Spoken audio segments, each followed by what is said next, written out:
Club kasi at least kami, naka-ready na kami. Huh? Sa Ladies Club kasi open Oo. yun. Hindi pa sa... Hello? Hello? Dito sige. sa Marbella. Ah, Marbella, paano yun? Dito malapit sa atin. Marbella Resort. oo. Pag malapit na kayo, bali, dadaan naman tayo halos papuntang Rola eh, no? Oo. Papuntang Rola, so talagang King Faisal tayo magkikita-kita. Oo.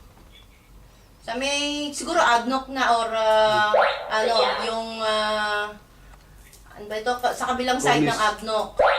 May bakanting lote dun, di ba?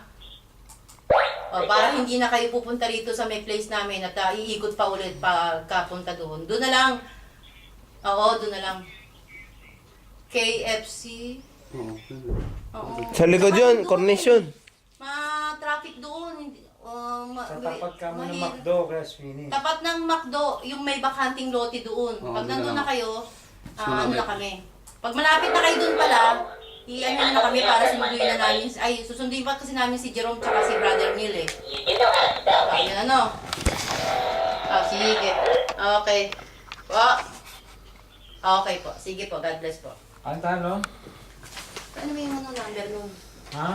Maribela. Ay, hindi ko alam ang namin ng Marbella. Hindi ko alam yun.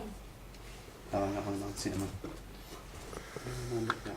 Kung yun, gusto nyo na, Al-Shaab. God, dali. Gusto nyo yung number ng Al-Shaab. Si Don Ramon ka kausapin Si dito. Don Ramon. Si yung chairman ng sports. Bukas yun? Hindi, cellphone niya naman yan eh. Sige.